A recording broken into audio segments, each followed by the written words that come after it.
Welcome to episode 389 of Property Nomads, Cashless Society, the fight back begins. Haven't really explored too much about central bank digital currencies on the podcast, nor have we discussed much about why going cashless is not beneficial to society, but we're going to dig into that today. Before we dig into that, it's to let you know that our friends at Progressive Property are hosting a serviced accommodation discovery day. It's on Tuesday, the 11th of July, 2023. It's in Peterborough. It's between 9 a.m. and 1 p.m. And it's hosted by Kevin Peneskis. Kevin used to serve in the British Army, left the Army in 2011, become a full-time property investor. And all the rage at the moment is serviced accommodation. And this 4-hour discovery day is to give you some hints, tips and tricks about serviced accommodation, getting involved in it. Maybe you've already got an existing property portfolio that, because of all the mortgage rates and so forth, isn't quite doing it for you. Maybe you've got the ability to change your current portfolio into a portfolio of serviced accommodation. Kevin is going to be on hand to be able to help you with that. Doesn't cost anything to attend. So it's in Peterborough, 11th of July, Tuesday, 11th of July, live at the Progressive Training Suite between 9 and 1. Link for that is in the show notes, or if you're watching this on YouTube, in the description below. So cashless society, what's going on here? Well, there's a lot of control going on behind the scenes, as we know. Everything that's happened in the last few years, Black Swan event, lockdowns, and we've got this guise of climate change driving everybody forward, but making a lot of people poorer at the same time, certainly in the West. And good old Klaus and his band of merry men at the World Economic Forum and Davos are probably licking their lips at everything that's going on. Cashless society is quite dangerous because we are then putting more control into the people that are running the countries, and that's quite dangerous. Why? Because things will happen like they start happening in China, where everything becomes digitalized, which means that you end up with a social credit score, which means if you disagree with what the state says, maybe you are not allowed to fly, maybe you're not allowed to go on holiday, maybe because they want you to own nothing and be happy and eat all these bugs by 2030. What if you go and order a steak and that's on your social credit score? If that happens, then bad social credit score for you. Maybe that means you're not allowed to go out. I don't know what goes on behind the new Iron Curtain that is China, but I do have a friend that lives over there, and that stuff is starting to happen, and that's quite dangerous. Imagine that happening to you. Imagine that happening over here. The challenge is it is starting to happen. Why? Because of the amount of things and places that want us to go cashless. There is recently, there's an article about a bunch of ticket offices in railway stations being removed. Why? Because they want you to be able to buy all your tickets on an app,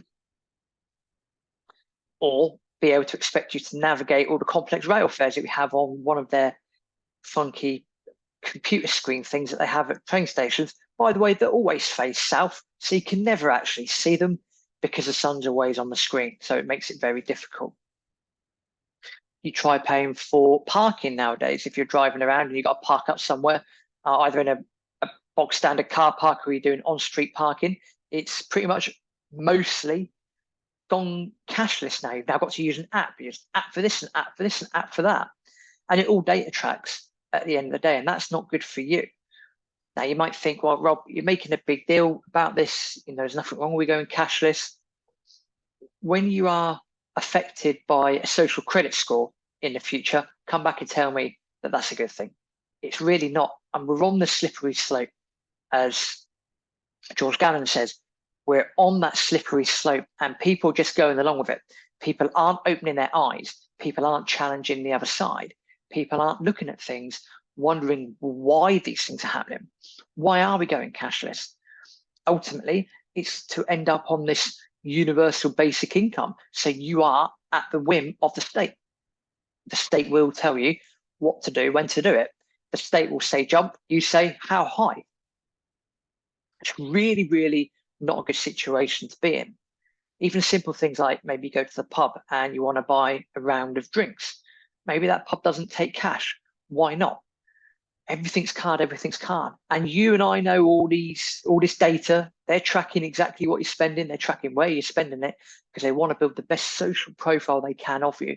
Does this person or can this person conform to what we're after? What is the World Economic Forum? What are Davos after? They're after for you to own nothing and be happy by 2030. That's what they want. They're doing this under the guise of climate change. We must save the planet. We must save the climate. Yeah, okay, right, fine. Maybe if we're all working together and slowly and surely we can get there, but the way that you're trying to implement it is no bueno. It's not going to work. As we've said time and time again, you need the base load energy, which is going to be nuclear. It needs to be nuclear. It cannot be just getting rid of oil and gas and coal, and then that's it. You cannot just replace that with solar and wind. Not going to work, not going to happen. You need to replace that with nuclear. Yet hardly anyone out there is suggesting nuclear is the answer. Absolutely crazy. So the World Economic Forum, Davos, probably our government, a lot of governments in the West, all want us to have social credit scores so they can just control and manipulate you as best as they can. So what you and I have got to do, we've got to open our eyes, we've got to understand that that's unacceptable, and we've got to work against that. We've got to fight against that. How can you fight against that? Well, rather than keep your cash in a bank account, maybe you can take some cash out. So you've got the physical stuff in your hand. You never know when you're going to need it anyway. That'd be quite useful. Maybe you can purchase true money, maybe gold or silver. Why? Because they're a store of value, i.e. that's what makes them money. Secondly, they've been around for a very, very long time. Third reason, if this whole CBDC route does take place and social credit scores do happen, well, you don't want to be a part of that. I don't want to be a part of that. I want to be able to have as much freedom as possible. This is what it's about. It's about freedom. I want to have as much freedom as possible. You should want to have as much freedom as possible.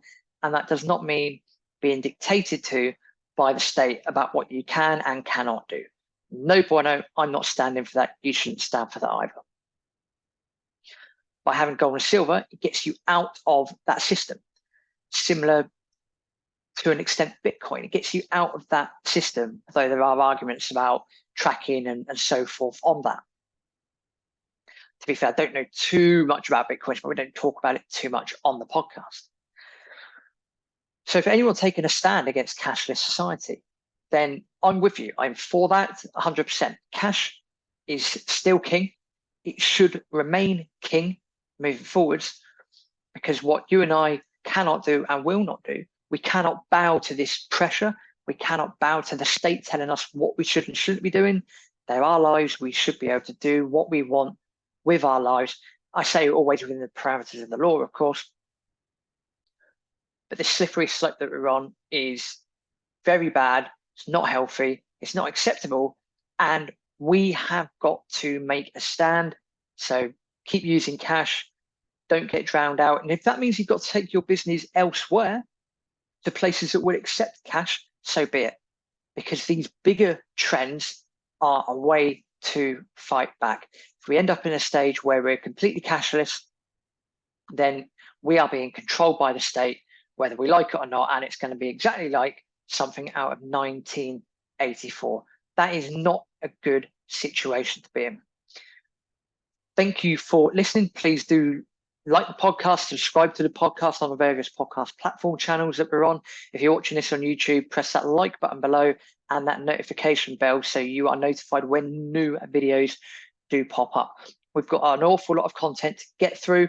We're going to keep pushing as much content as possible. We're sharing it as best as we can. If you can share that with as many people as you know and push out the name of Property Nomads, we will and we can and we will fight this together.